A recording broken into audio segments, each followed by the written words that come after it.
My wife claimed she was at yoga. A GPS tracker said otherwise.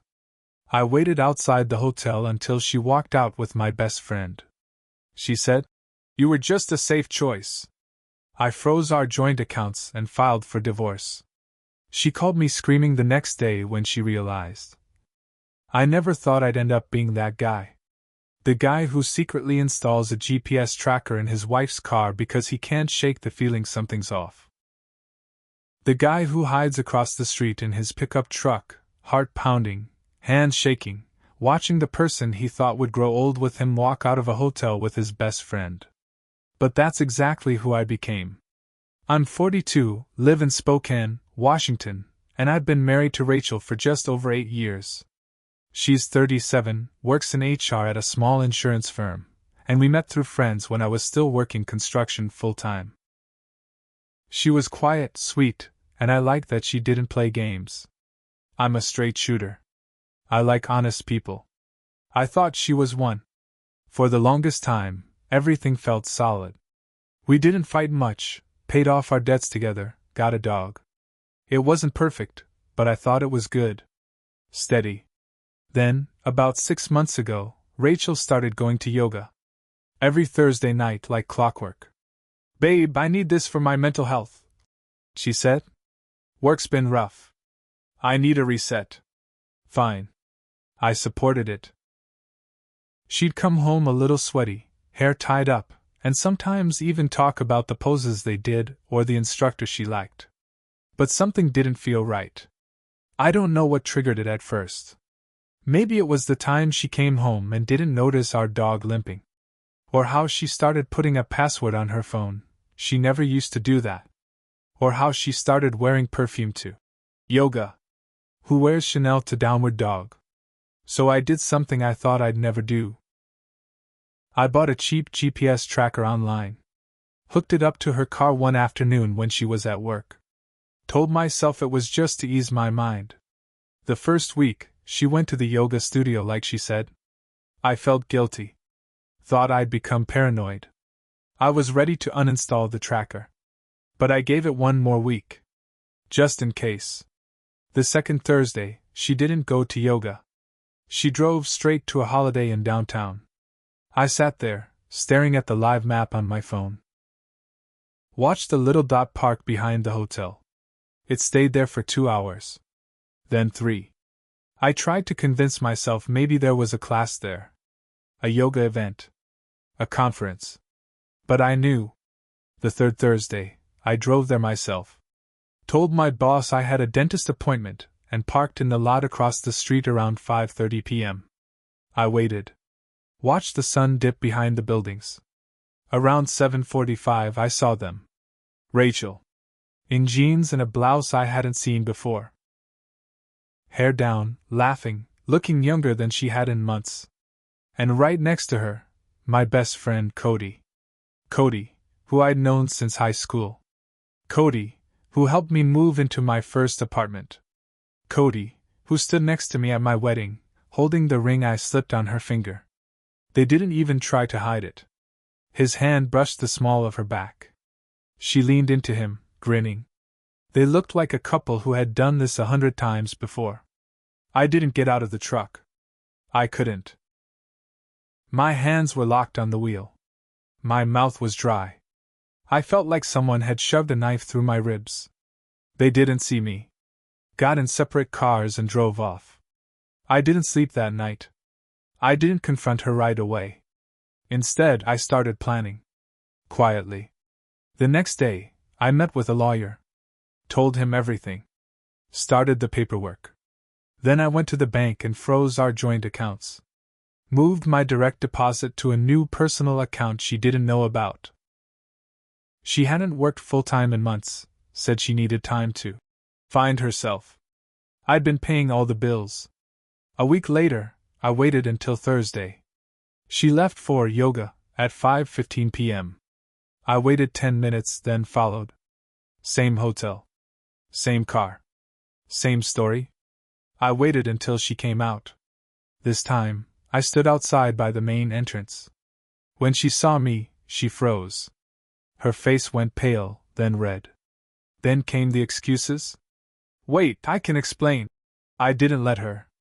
You don't have to, I said. GPS did it for you. She looked like she'd been slapped. Cody tried to say something. I turned to him. Don't, I said. You don't get to speak. Rachel looked like she wanted to cry. Or scream. Instead, she muttered, You were just a safe choice. I didn't reply. I just turned around and left. The next morning, she called. Over and over. Left voicemails. Sent texts. When she finally got through, she was screaming. You froze the accounts? Are you serious? What the hell am I supposed to do? I hung up. She called back. You don't get to do this, you piece of... Blocked. I wasn't going to let her use me anymore. I was done being the safe choice. Safe doesn't mean stupid. The next few days were a blur of paperwork, lawyer calls, and Rachel's non-stop attempts to reach me. I changed the locks on the house. It was still legally mine until the divorce settled. She tried to show up once. Banged on the door for 15 minutes, screaming that she was my wife, that I couldn't lock her out of her own life. I didn't answer. I watched her from the living room window, lights off, dog on my lap. She stood there crying for a while, then stormed off. The next morning, I found one of our wedding photos smashed and left on the porch. Like that was supposed to make me feel guilty. Cody reached out a few times too. I ignored every message. The one time he called, I picked up and told him if he ever came near me or my house again, I'd file a restraining order. That shut him up. But here's where things got messy. Rachel still had some access to our shared credit card. We hadn't closed it yet because of a pending payment for the car lease. I'd overlooked that detail. And she used it. Hard. In 2 days, she racked up nearly $2,400. Hotel rooms, spa treatments, even a goddamn steakhouse dinner for two. I called the bank, disputed every charge. They froze the card completely. She tried again. Declined. That's when I got the text. Petty little man. You'll always be alone. I didn't reply. But she wasn't done. A few days later, my boss calls me into his office. Looks uncomfortable. Says he got an anonymous email accusing me of stealing from the company. Says the person sent screenshots of fake invoices in my name. I knew right away who it was. Luckily, I keep everything backed up. My work is clean, and the accounting team cleared me within an hour. But it was humiliating. Embarrassing. I had to explain everything to my boss, something I swore I'd keep private. But she wasn't just trying to ruin my job. That weekend, I ran into Rachel's sister, Alyssa, at the grocery store. She looked pissed. What the hell did you do to her? She snapped. She said you threw her out with nothing. She's staying at my place crying every night. I told her everything. Every damn thing. The GPS. The hotel. Cody. The joint account. The spending spree. Alyssa stood there, jaw open, stunned. She said you cheated on her? She whispered. I almost laughed. Alyssa apologized. Said she'd talk to Rachel. Said she'd help get her out of the apartment soon. But things were spiraling fast. A week later, I came home from work and found my back door open. The dog was freaking out. Nothing was stolen, but someone had been inside. I checked the cameras. She'd used the old hidden key under the planter. I should have moved it. That was on me. I called the cops. Made a report. Told them who I suspected. I couldn't prove it, not yet, but they made a record of the break-in. I got the locks changed. Again. My lawyer said it would help my case. Showed she was unstable. But here's where it got darker. Turns out, Cody had a wife. Jenna. I knew her, but not well. They didn't hang out much as a couple. Cody always claimed she hated being social. I hadn't talked to her in years. But after everything, I figured she deserved to know. I found her on Facebook. Sent a simple message. You need to know what your husband's been doing Thursday nights. She replied 10 minutes later with her phone number. We talked for 2 hours. She cried. I listened. Turns out, Cody had cheated before. She thought he stopped. She was wrong. She thanked me for telling her. And then she said something that froze my blood. He told me Rachel was pregnant. What? I hadn't touched Rachel in almost 4 months. We'd been sleeping apart, barely speaking. There was no way it was mine. Either she lied to Cody, or she was actually pregnant. Either way, it changed everything. I had to find out the truth. I called her. She picked up on the first ring. What now? She snapped. Are you pregnant? Silence. Then, why do you care? I felt my stomach twist. Because I need to know. And if you're using that as some kind of leverage, I'm not using anything. She shouted. I didn't even want to tell anyone yet. So it's true. More silence. It's his, she finally said. I hung up. I didn't feel anger. Not at first. Just a deep, empty ache. Like someone had scooped out everything I ever cared about and left a shell behind. I had more to do. This wasn't over. I wasn't finished with either of them. The night after she admitted the pregnancy, I couldn't sleep. My mind kept circling back to one thing.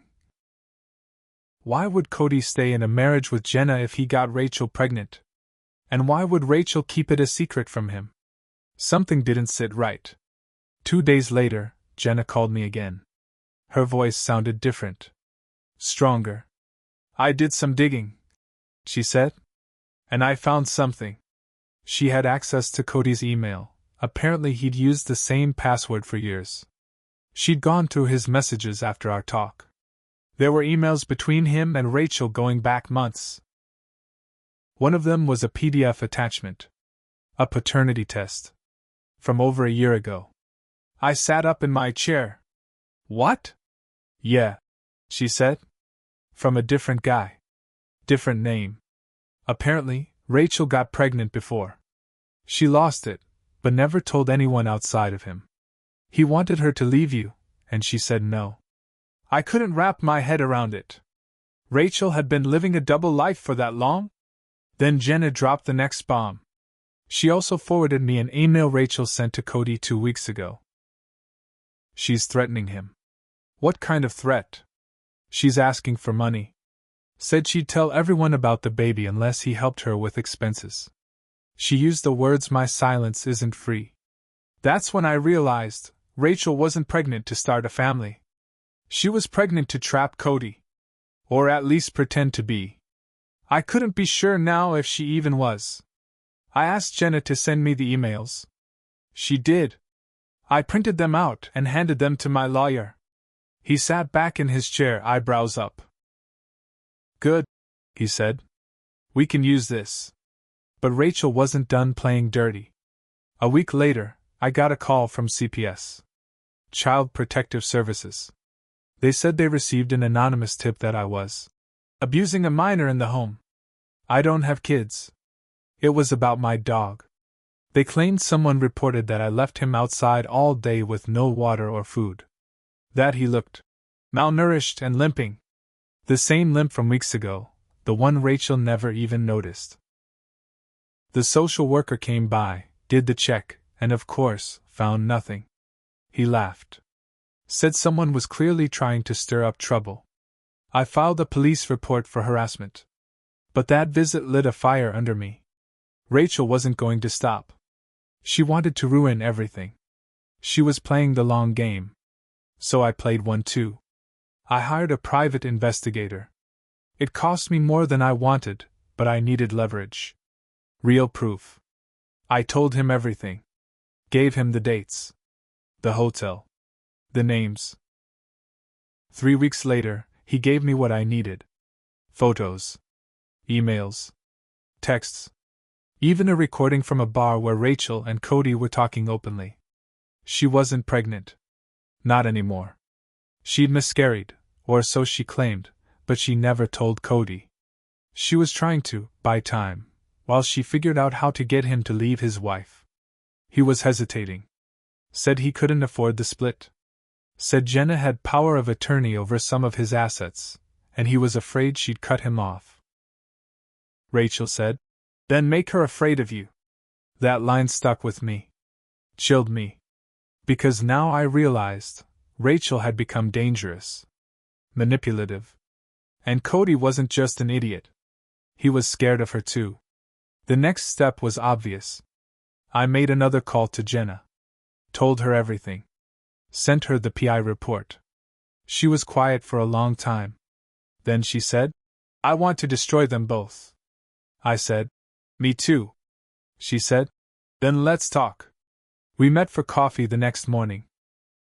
We met at a small cafe on the north side of Spokane, one of those quiet places where no one asks questions. Jenna looked different, tired but determined. Like a woman who'd been knocked down hard but wasn't planning to stay there. We talked for over an hour. Made a plan. A real one.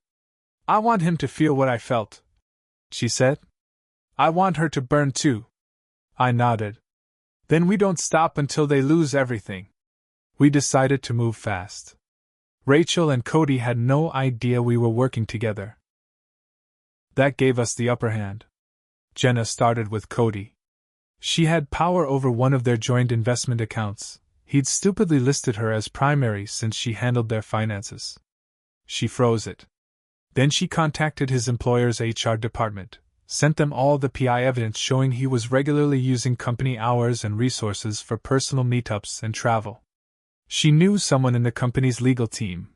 By the end of the week, Cody was suspended pending an internal review. Meanwhile, I dropped the PI report off at Rachel's job. No letter, no explanation. Just the file.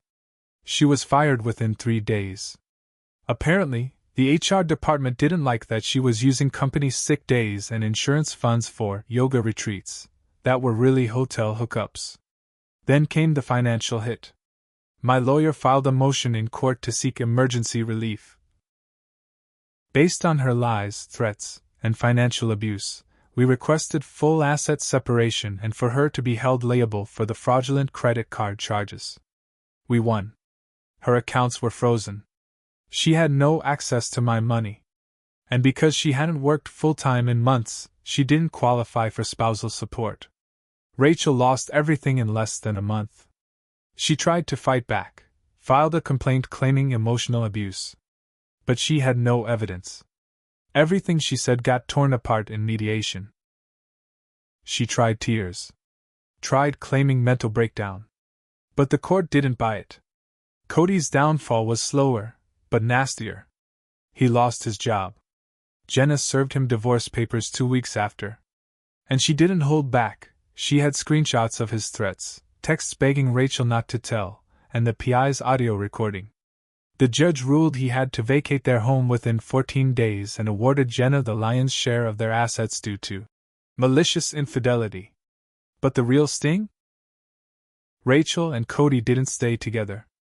About 2 months after everything blew up, I got a text from Jenna. She dumped him. Said he was useless now.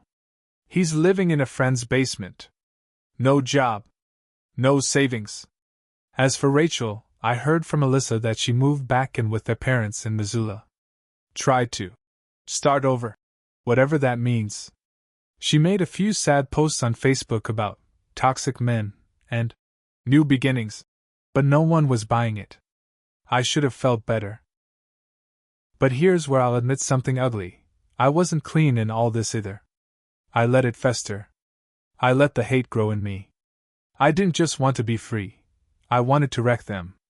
And maybe I went too far. One night, I got a letter in the mail. No return address. Inside was a note, written in Rachel's handwriting. You win. I never loved him. I just didn't want to feel nothing. But now I have nothing. Are you happy? I didn't reply. Not because I didn't feel anything. But because I finally understood something. I was a safe choice, but that didn't make me the weak one. It made me the one who had something to lose. And I fought to get it back. I won't say I'm proud of every move I made. But I can say this, they both thought they were playing a game. Turns out, I was just the one who knew how to end it.